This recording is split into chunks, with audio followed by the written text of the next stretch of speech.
The morning sun cast long shadows across Windsor Castle as King Charles III stood at his study window, holding a letter that would change everything. The cream-colored envelope bore the familiar handwriting of the Duchess of Kent, Princess Alexandra's mother, who had passed away just 3 days earlier at the age of 97. Charles had known this moment would come, but he wasn't prepared for what the letter contained. The Duchess had been like a second mother to him throughout his life, always offering wisdom during his darkest hours. She had supported him through his divorce, stood by him during the difficult years with Camilla, and celebrated with genuine joy when he finally became king. The letter began simply, "My dearest Charles, if you are reading this, then my time has come to join my beloved husband. I write to you not with sadness, but with hope for the future of our family, and the monarchy you now lead with such dignity." Charles felt his throat tighten as he continued reading. The Duchess had always been different from other royals. She lived a quieter life, away from the spotlight, dedicating herself to charity work and family. Unlike many in the royal circle, she had embraced Catherine from the very beginning, seeing in her the same strength and grace that she herself had brought to the family decades earlier. "I have watched Catherine grow into the remarkable woman she has become." The letter continued. "She reminds me so much of myself when I first married into this family, uncertain but determined, kind but strong. I believe she is exactly what the Kent legacy needs to continue flourishing." The Kent legacy was something few people outside the royal family truly understood. For generations, the dukes and duchesses of Kent had been the quiet pillars of the monarchy, working behind the scenes to support causes that mattered. They had always been the ones to comfort grieving families, support struggling communities, and bridge the gap between the royal family and ordinary people. Charles remembered countless conversations with the Duchess about the future of the monarchy. She had always believed that titles and positions should go to those who could best serve the people, not simply follow tradition. "The monarchy must evolve," she used to say, "or it will become irrelevant." As he read further, Charles discovered the Duchess's final wish. She wanted Catherine, the Princess of Wales, to receive the Kent titles and responsibilities. It was an unprecedented request that would require careful consideration and planning. The Duchess had thought everything through, explaining in detail why she believed Catherine was the right choice. "Catherine has proven herself time and again," the letter explained. "She has handled every challenge with grace, every criticism with dignity, and every opportunity with genuine care for others. She understands that being royal is not about privilege, it's about service." Charles set the letter down and walked to his desk, where photographs of his family lined the mahogany surface. There was one of Catherine from her wedding day, radiant and nervous, stepping into a world she never could have imagined. Another showed her years later, confident and poised, comforting families affected by tragedy. The transformation had been remarkable to witness. He picked up his phone to call Catherine, then hesitated. This conversation would need to happen in person, and it would need to happen before the funeral. The Duchess had been specific about her wishes. She wanted the announcement made during her funeral service, as her final gift to the monarchy and to Catherine herself. The weight of the decision pressed on Charles's shoulders.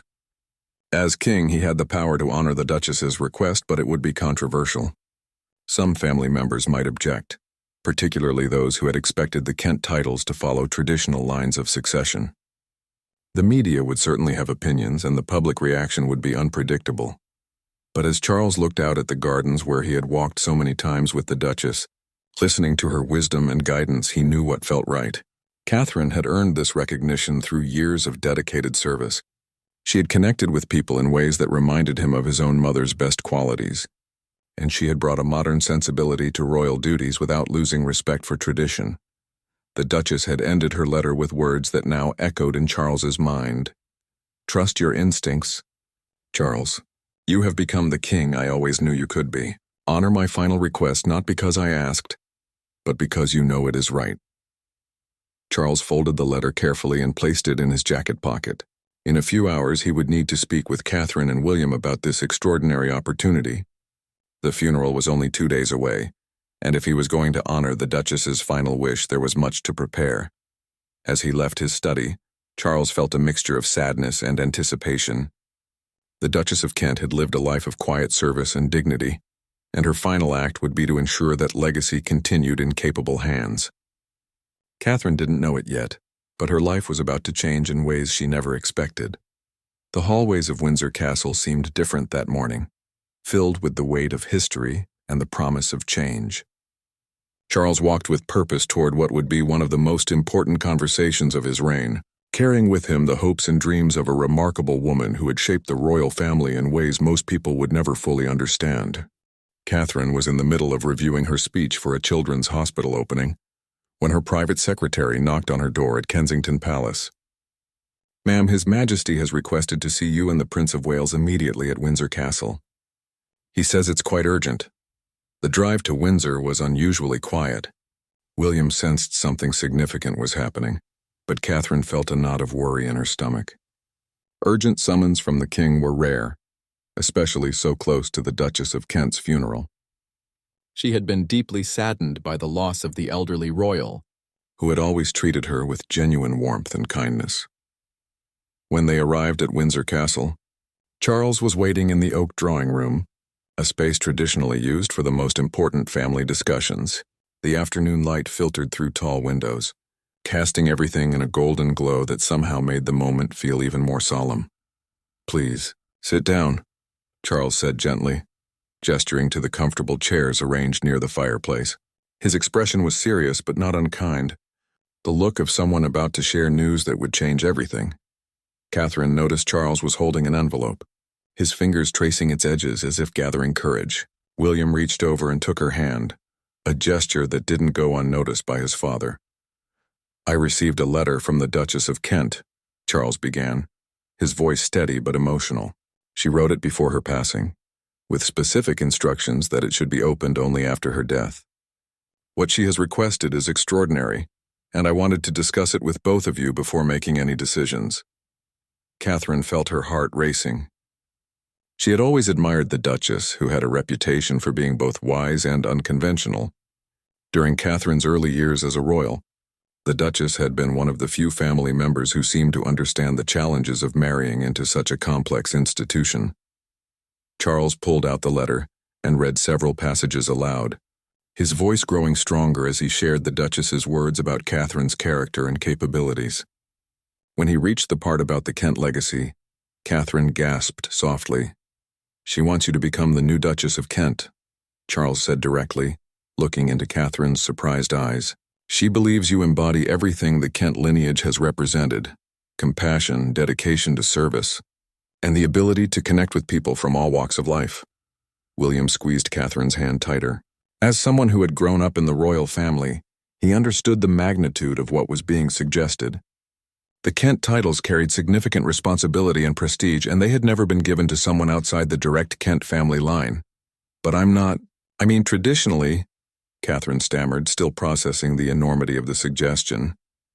"Traditionally, yes, the titles would go to another family member," Charles acknowledged, but the Duchess was very clear in her reasoning. She spent considerable time explaining why she believes you are the right choice for this role. Charles shared more of the letter, including the Duchess's observations about Catherine's work with mental health charities, her ability to make people feel comfortable during difficult times, and her natural instinct for knowing when to speak and when to simply listen. These were qualities the Duchess had valued throughout her own decades of royal service. "She also mentioned your visit to her last month," Charles continued. "She was particularly moved by how you spent time with her staff, remembering their names and asking about their families. She said it reminded her of Queen Elizabeth's approach, treating everyone with equal respect and genuine interest." Catherine remembered that visit vividly. The Duchess had been frail but alert, and they had spent hours talking about everything from charity work to raising children in the public eye. The older woman had shared stories about her own journey into the royal family, offering advice that Catherine had treasured. What would this mean practically? William asked, ever the careful planner. He was protective of Catherine and wanted to ensure she understood what she would be taking on. Charles explained that the Kent titles came with patronages of numerous charities, particularly those focused on music, arts, and community support. The role would require additional public engagements and would significantly raise Catherine's profile, but it would also give her a platform to champion causes she cared about deeply. The Duchess specifically mentioned your passion for early childhood development, Charles noted. She believed combining that with the Kent charitable portfolio would create powerful opportunities to help families and communities. Catherine sat quietly for several minutes, overwhelmed by the honor and the responsibility being offered to her. She thought about the Duchess's kindness over the years, the way she had always made Catherine feel welcomed and valued rather than judged or scrutinized. When would this happen? She finally asked. The Duchess requested that it be announced during her funeral service, Charles replied. She wanted her final public act to be passing this legacy to someone she trusted completely. She saw it as a gift to the monarchy and to the people who would benefit from your continued service. William looked at his wife with pride and concern. He knew Catherine would excel in this role, but he also understood the additional pressure it would bring. "What do you think, darling?" he asked softly. Catherine took a deep breath, thinking about all the conversations she had shared with the Duchess about service, duty, and the privilege of being able to help others. "I'm honored beyond words," she said finally. "If His Majesty believes this is right, and if it would truly honor the Duchess's wishes, then I accept." Charles smiled for the first time since they had arrived. "I was hoping you would say that." "The Duchess knew you would, actually. She wrote that your sense of duty would never let you refuse something that could help others, even if it made your own life more complicated." As they discussed the practical arrangements for the funeral announcement, Catherine felt a mixture of excitement and nervousness. She was about to step into a role that would define the rest of her royal life, carrying forward a legacy that had been built over generations of quiet, dedicated service. The Duchess of Kent's final gift was not just a title, but a trust that Catherine would continue the work of bringing the monarchy closer to the people it served. News of the impending announcement spread quietly through royal circles in the days leading up to the funeral. While the public remained unaware of what was planned, several family members had mixed reactions to Charles's decision to honor the Duchess's unusual request. Princess Anne was among the first to hear about the plan. As someone who had always respected hard work and dedication above tradition, she supported Catherine taking on the Kent legacy. "The girl has proven herself," Anne told Charles during a private conversation. "If the Duchess thought she was right for the role, that's good enough for me." However, not everyone in the family felt the same way. Some distant relatives questioned why the titles wouldn't follow more traditional succession lines. There were whispered conversations about precedent and proper protocol, though none dared to openly challenge the king's decision. Catherine spent the evening before the funeral at home with William and their children. She had explained to George, Charlotte, and Louis that something special was going to happen at tomorrow's service, though she kept the details simple enough for them to understand. "Mummy is going to receive a very important job tomorrow," she told them as they sat together in their living room. "It means I'll be able to help even more people, especially children and families who need support." Charlotte, now old enough to understand more about royal duties, asked thoughtful questions about what this new role would mean. George, as the future king, seemed to grasp the significance of the moment, while Louis was mainly excited about getting to wear his formal clothes again. That night, Catherine lay awake thinking about the Duchess and their many conversations over the years. She remembered the older woman's stories about adjusting to royal life, about finding her own path within the institution, and about the importance of staying true to herself while serving others. The Duchess had often spoken about the loneliness that could come with royal duties, but also about the incredible privilege of being able to make a real difference in people's lives. "Never lose sight of why we do this," she had told Catherine. "It's not about the titles or the ceremonies. It's about the people who need us to show up for them." The morning of the funeral dawned gray and solemn, fitting for a farewell to someone who had served with such dignity for so many decades. St. George's Chapel at Windsor Castle was filled with family, friends, and representatives from the many charities the Duchess had supported throughout her life. Catherine dressed carefully in a black coat dress with a small brooch that had belonged to Queen Elizabeth, a subtle nod to the continuity of royal service. She had chosen her jewelry thoughtfully, including pearl earrings that the Duchess had complimented during their last meeting. As the family processed into the chapel, Catherine felt the weight of the moment. She walked beside William, their children following behind, all of them aware that this day would be remembered for more than just saying goodbye to a beloved family member. The service itself was beautiful and personal, focusing on the Duchess's life of service, rather than her royal status. Several speakers shared memories of her kindness, her sense of humor, and her ability to make anyone feel important and valued. The music included pieces she had personally chosen, reflecting her lifelong love of classical compositions and her patronage of musical organizations. Catherine found herself thinking about all the times the Duchess had offered quiet support and guidance. When the media had been particularly harsh about her family's background, the Duchess had reminded her that the monarchy needed people who understood ordinary life. When Catherine had struggled with public speaking early in her royal career, the Duchess had shared her own fears and techniques for managing nerves. As the service neared its conclusion, Charles rose to deliver the final tribute. His words were heartfelt and personal, painting a picture of a woman who had shaped the royal family through her wisdom, compassion, and unwavering commitment to helping others. The Duchess of Kent lived her life in service to others, Charles said, his voice carrying clearly through the chapel. She believed that titles and positions were not privileges to be enjoyed, but responsibilities to be honored. She understood that the true measure of royal service is not in grand gestures, but in countless small acts of kindness and support. Catherine felt her heart racing as Charles approached the moment she knew was coming. Around her, family members and guests listened intently, unaware that they were about to witness something unprecedented. In her final letter to me, Charles continued, the Duchess expressed a wish that her legacy of service continue through someone she believed embodied all the qualities that made her such an extraordinary member of our family. She specifically requested that the Kent titles and responsibilities be passed to someone who has already proven their dedication to the values she held dear. A murmur of surprise rippled through the chapel as people began to realize something unusual was happening. Catherine felt William's hand find hers, offering quiet strength for what was about to come.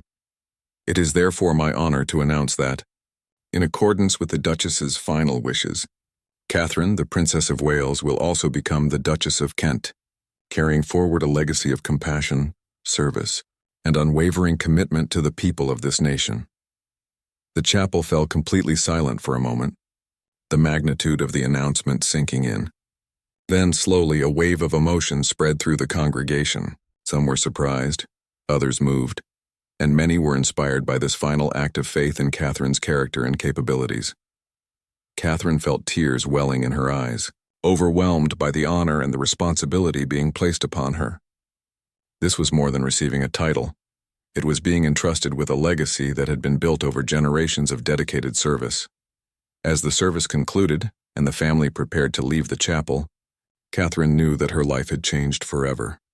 The Duchess's final gift was not just recognition of what she had already accomplished, but a challenge to continue growing and serving in ways she had never imagined possible. The reaction to the announcement was immediate and intense. As the royal family left St. George's Chapel, news crews and reporters who had been covering the funeral scrambled to understand the significance of what they had just witnessed. Social media exploded with discussions about the unprecedented decision to pass the Kent titles to Catherine. In the hours following the service, Catherine retreated to a quiet room at Windsor Castle with William and the children. The weight of what had just happened was beginning to sink in, and she needed a few moments away from the public eye to process the enormity of her new responsibilities. "How do you feel, Mummy?" Charlotte asked, always perceptive about her mother's emotions. Catherine knelt down to Charlotte's level, choosing her words carefully. "I feel honored, sweetheart, and a little nervous. The Duchess was a very special lady who helped many people, and now I get to continue her work." George, understanding more about royal duties than his siblings, asked if this meant Catherine would have to travel more for her job. "Sometimes, yes," she admitted. "But I'll always make sure I'm here for the things that matter most to our family." William watched his wife with admiration as she explained the situation to their children. He had seen her grow and adapt to royal life over the years, but this moment felt different. She was stepping into a role that would define the rest of her public life, and he could see both excitement and determination in her eyes. Meanwhile, across the country, the public response was overwhelmingly positive. People who had followed Catherine's work over the years felt that the Duchess had made an excellent choice. Comments poured in on social media praising Catherine's dedication to charitable causes and her ability to connect with people from all backgrounds. "She's earned this," wrote one person on Twitter. Catherine has shown time and again that she truly cares about helping others. The Duchess chose well. However, there were also critics who questioned whether such an important decision should have been made so publicly, and whether breaking with tradition was appropriate. Some royal commentators spent hours on television debating the precedent this might set for future title transfers. Back at the castle, Charles was fielding calls from various officials and family members. The Prime Minister called to offer congratulations and support for the decision. Several charity leaders who had worked with both the Duchess and Catherine expressed their excitement about the continuity this would provide for important causes. Catherine's parents, Michael and Carol Middleton, were among the first to call with their congratulations. "We're so proud of you, darling," her mother said over the phone. "The Duchess was a remarkable woman, and we know you'll honor her legacy beautifully." As evening approached, Catherine finally had a chance to sit down and read through some of the charitable portfolios she would be inheriting. The scope was impressive: music education programs, community support initiatives, healthcare charities, and organizations focused on helping military families. She was particularly drawn to a program that provided music therapy for children with special needs, something that combined her new responsibilities with her existing passion for early childhood development. The connections between the various causes began to form a picture of how she could approach this new role strategically and meaningfully. William found her in the library later that evening, surrounded by folders and documents. "How are you holding up?" he asked, settling into the chair beside her. "It's overwhelming, but in the best possible way," Catherine replied. "I keep thinking about what the Duchess said about small acts of kindness. I want to make sure I'm worthy of the trust she placed in me." They talked late into the night about how to balance Catherine's new responsibilities with her existing duties as Princess of Wales and mother of 3. It would require careful planning and probably some difficult choices about how to spend her time. "The children are our priority," William reminded her. "But I also know that you'll find a way to excel in this role because it's exactly the kind of work you're passionate about." Over the following days, Catherine began meeting with the staff members who had worked closely with the Duchess. These conversations were both informative and emotional, as longtime employees shared stories about the woman they had served with such devotion. Margaret, who had been the Duchess's private secretary for over 20 years, was particularly helpful in explaining the daily rhythms of the role. "Her late Royal Highness always said that the most important meetings weren't the formal ones," Margaret explained. "They were the conversations in hospital corridors with worried parents, or the few minutes spent listening to a charity volunteer who had an idea about how to help more people." Catherine absorbed every detail, understanding that she wasn't just inheriting titles and responsibilities, but stepping into a tradition of personal connection and genuine care that the Duchess had cultivated over decades. The staff members were initially nervous about working with someone new, but Catherine's approach quickly put them at ease. She asked detailed questions about ongoing projects, remembered names and personal details from their conversations, and made it clear that she valued their experience and insights. "She's different from what I expected," one staff member confided to another. "She really listens, and she asks the kind of questions that show she's thinking about how to make things better, not just how to get through her schedule." As Catherine prepared for her first official engagement as Duchess of Kent, scheduled for the following week, she felt a mixture of anticipation and responsibility. The Duchess's final gift had been more than a title. It was an invitation to make a meaningful difference in areas she cared deeply about. The legacy she was inheriting had been built on decades of quiet, consistent service. Now it was her turn to add her own chapter to that story, bringing her unique perspective and energy to causes that desperately needed support and attention. Standing in her new office, looking at photographs of the Duchess at various charity events over the years, Catherine made a silent promise to honor the trust that had been placed in her, and to ensure that this remarkable legacy would continue to flourish and grow. 3 weeks after the funeral, Catherine stood outside the doors of a community center in East London, preparing for her first major engagement as Duchess of Kent. She had chosen this location carefully. It was exactly the type of grassroots organization that the late Duchess had championed. Throughout her life, the center provided music therapy and educational programs for children from disadvantaged backgrounds. combining two causes that were close to both Catherine's heart and the Kent legacy. As she walked through the doors, Catherine was greeted by excited children whose faces lit up when they recognized her. "Your Royal Highness." "Are you really a princess?" asked 7-year-old Amira, whose boldness made the adults in the room smile nervously. Catherine knelt down to Amira's eye level, just as she would with her own children. "I am, but today I'm here because I want to learn about the amazing music you're making here. Will you show me?" This interaction set the tone for the entire visit. Unlike formal royal engagements that followed strict protocols, Catherine moved through the center with genuine curiosity and warmth. She sat on the floor with children as they demonstrated their instruments, asked detailed questions about the therapy programs, and spent significant time talking with the families who benefited from the center's services. Maria Santos, whose 8-year-old son had autism, found herself in an unexpected conversation with Catherine about the challenges of finding appropriate support services. "I never thought I'd be able to talk to someone like you about real problems," Maria admitted. "But you actually understand what families like mine go through." Catherine's response revealed the depth of preparation she had done for this new role. "Music therapy can be transformative for children with autism," she said. "I've been reading about programs that combine it with other therapeutic approaches. Have you found that to be effective here?" The conversation continued for several minutes, with Catherine taking notes and asking for contact information so she could follow up on specific issues Maria had raised. This wasn't just a photo opportunity.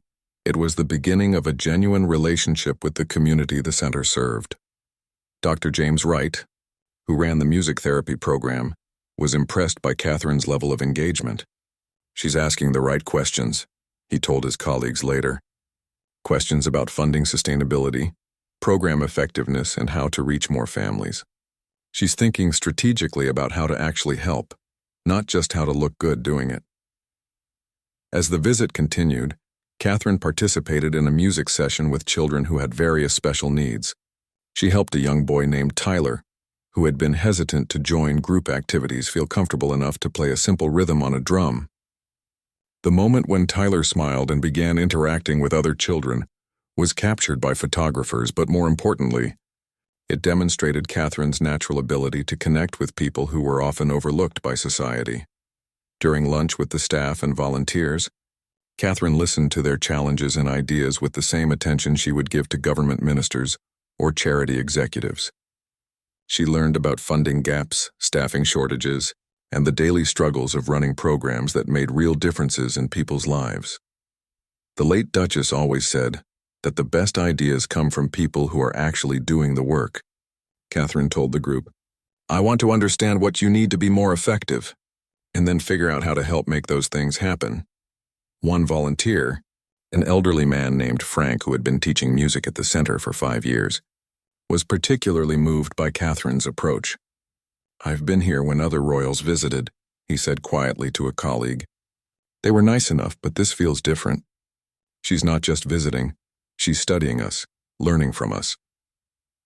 After the formal program ended, Catherine surprised everyone by asking for an additional hour to meet privately with some of the families.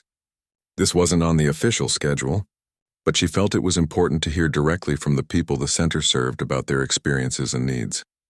These conversations were revealing and sometimes heartbreaking. She met single mothers struggling to balance work and caring for children with special needs, grandparents who had become primary caregivers when parents couldn't cope, and families who had been transformed by finding the right support and community. Each story reinforced Catherine's understanding of why the Duchess had been so passionate about community-based programs. These weren't just charity cases to be helped. They were families with strength, wisdom, and contributions to make if given the right opportunities and support. As Catherine prepared to leave, the center's director, Sarah Kim, walked her to the car. "Your Royal Highness," Sarah said, "I hope you know how much this visit has meant to our families. They feel seen and valued in a way that's rare for people in their circumstances." Catherine paused before getting into her car. "This is just the beginning," she said firmly. "I want to understand how programs like this one can be supported and replicated." The Duchess believed in grassroots solutions, and I'm beginning to see why. During the drive back to Kensington Palace, Catherine reviewed the notes she had taken throughout the day. She had lists of program ideas, funding challenges, and contact information for families who had agreed to stay in touch about their experiences. Her private secretary, who had worked with several members of the royal family, was struck by Catherine's approach. "Ma'am, if I may say so, you've taken more detailed notes today than I've seen from some royals in years of engagements." Catherine looked up from her notebook. "The Duchess told me once that every person we meet is teaching us something about how to serve better. I don't want to waste those lessons." That evening, as she shared the day's experiences with William and the children, Catherine felt energized in a way she hadn't expected.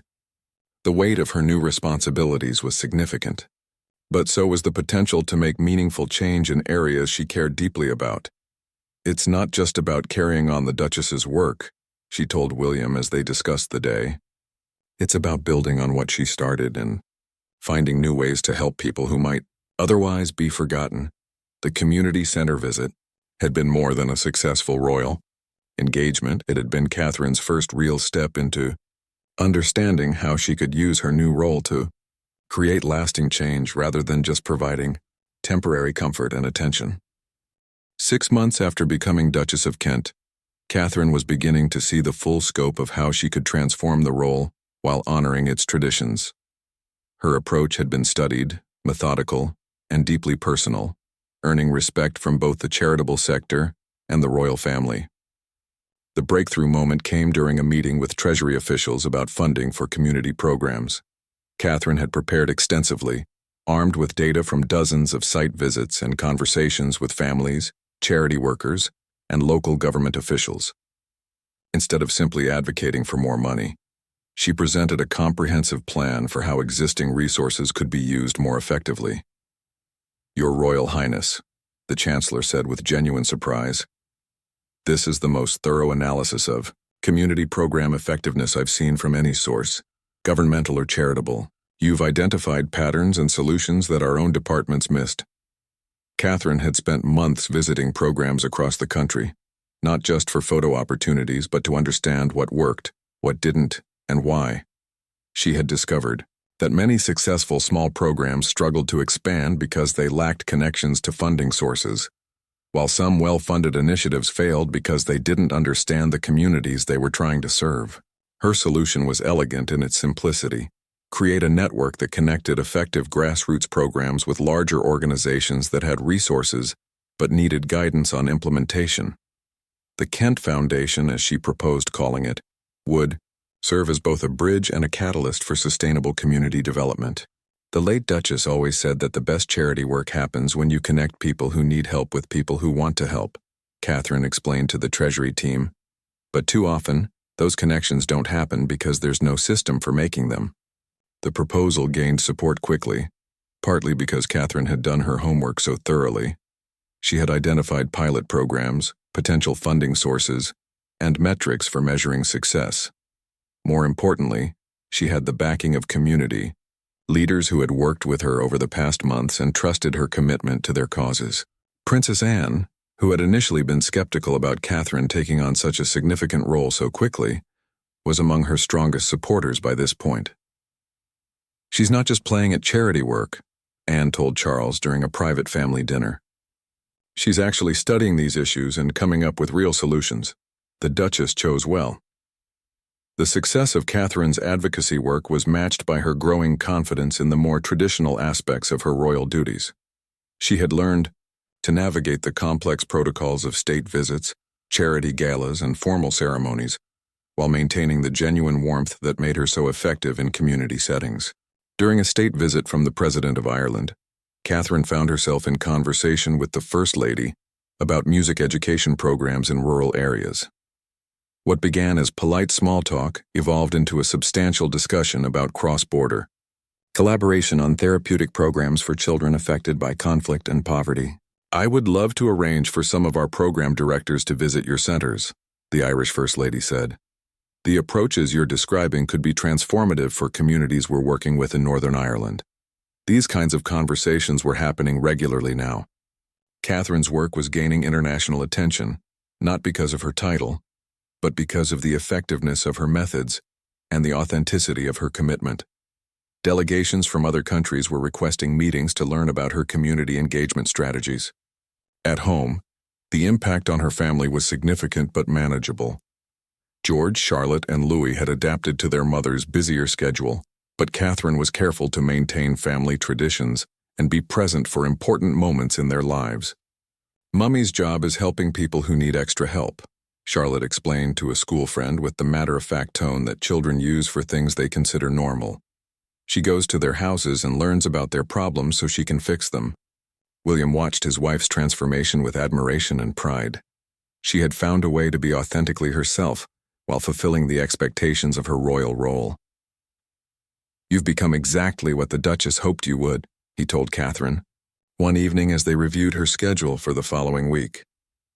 "I think about her every day," Catherine replied, "especially when I'm facing something challenging. I ask myself what she would have done, but I'm also learning to trust my own instincts about how to help people." The most meaningful validation of Catherine's work came from unexpected sources. Maria Santos, the mother Catherine had met at her first engagement as Duchess, had stayed in touch through handwritten letters.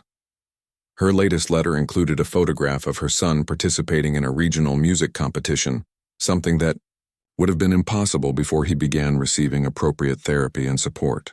"Your Royal Highness," Maria wrote, "I know you probably don't remember our conversation, but it changed our family's life. Not just because of the programs you helped us find, but because someone like you took time to really listen to our story. My son talks about meeting you whenever anyone asks him about his music." Catherine kept Maria's letters in her desk drawer, along with similar notes from dozens of other families she had encountered in her work. They served as reminders of why the Duchess had been so passionate about community engagement and why this role was so much more than ceremonial duties. As Catherine prepared for the first anniversary of the Duchess's death, she reflected on how much had changed in her own life and in the causes she had inherited. The Kent Foundation was about to launch its pilot programs, connecting grassroots organizations with resources and expertise in ways that had never been attempted before. More importantly, Catherine felt that she had found her authentic voice as a member of the royal family. She was no longer the newcomer trying to learn the rules. She was someone who understood how to use her position to create meaningful change, while respecting the traditions that gave that position its power and influence. The Duchess's final gift had been more than titles and responsibilities. It had been an invitation for Catherine to discover her own capacity for leadership and service, and to use that discovery to help others in ways she had never imagined possible when she first married into the royal family years earlier. 1 year after the Duchess of Kent's funeral, Catherine stood in the same chapel where her life had changed so dramatically. This time, she was there for a memorial service celebrating the late Duchess's life and the impact of the Kent legacy over the past 12 months. The transformation had been remarkable, even by royal standards. The Kent Foundation had successfully launched in 15 communities across Britain, connecting small, effective charitable programs with the resources they needed to expand their reach. Music therapy programs had tripled in availability for children with special needs, and community support networks were being replicated in areas that had never had access to such services. More significantly, Catherine had evolved into one of the most respected working members of the royal family. Her approach to charitable work was being studied by other European royal houses, and her methods for community engagement were being adopted by government agencies and large charitable organizations. As she took her place in the chapel, Catherine thought about all the people who had shaped this journey. Maria Santos was there, along with her son, who was now thriving in mainstream school while continuing his music therapy. Dr. Wright from the community center had become a key advisor for the foundation's expansion. Frank, the elderly volunteer who had been so moved by Catherine's first visit, was among the special guests honored for their community service. King Charles rose to address the congregation, his voice strong and proud as he reflected on the year that had passed. The Duchess of Kent made many wise decisions during her lifetime, but perhaps none more prescient than her final act of passing this legacy to someone who could not only preserve it, but transform it for a new generation. He looked directly at Catherine as he continued. In 12 months, we have seen what happens when titles and positions are given to someone who understands that privilege is responsibility, and that true service requires both compassion and competence. The service included readings from letters written by families who had been helped by Catherine's work over the past year. A single mother from Manchester wrote about how the foundation had connected her with support services that allowed her disabled daughter to participate in mainstream activities for the first time. A grandfather from Wales described how a community music program had given his grandson confidence and friends after years of isolation following his parents' death. But perhaps the most moving moment came when Catherine herself stood to speak. She had resisted giving formal speeches for most of her royal career, preferring to let her actions speak for themselves. Today, however, felt different. The Duchess of Kent taught me that the most important conversations happen not in palaces or formal settings, but in hospital corridors, community centers, and family living rooms, Catherine began, her voice clear and confident. She showed me that being royal is not about being separate from people's struggles, but about using whatever advantages we have to help address those struggles. She spoke about the lessons she had learned from the families she had met, the charity workers who had become her teachers, and the children who had shown her that small acts of support could have transformative effects. Her words were personal and specific, reflecting genuine relationships rather than abstract charitable concepts. I have learned that the phrase noblesse oblige, privilege obligates, is not just about duty, Catherine continued. It's about recognizing that if you are fortunate enough to have a platform, you have a responsibility to use it for people who might otherwise be unheard. In the congregation, William watched his wife with deep admiration. She had found her authentic voice not just as a royal, but as a leader who could inspire others to action. Their children, now old enough to understand more about their mother's work, were visibly proud as they listened to her speak. Charlotte whispered to George, "Mummy sounds like a real princess now, doesn't she?" The comment made William smile, recognizing that his daughter had captured something important about Catherine's evolution. After the service, Catherine spent time with many of the families and charity workers who had become part of her extended community over the past year. These conversations felt natural now, free from the nervous uncertainty that had marked her early royal engagements. Amira, the bold 7-year-old who had questioned whether Catherine was really a princess at that first community center visit, was now 8 and even more confident. "You're still a princess," she told Catherine matter-of-factly, "but now you're also our friend." As the day wound down, Catherine found herself in the quiet garden behind the chapel, the same space where the Duchess had often walked during her visits to Windsor. William joined her there along with their children who were playing quietly among the flowers. "Do you think she would be pleased?" Catherine asked, still sometimes feeling the weight of living up to the Duchess's expectations.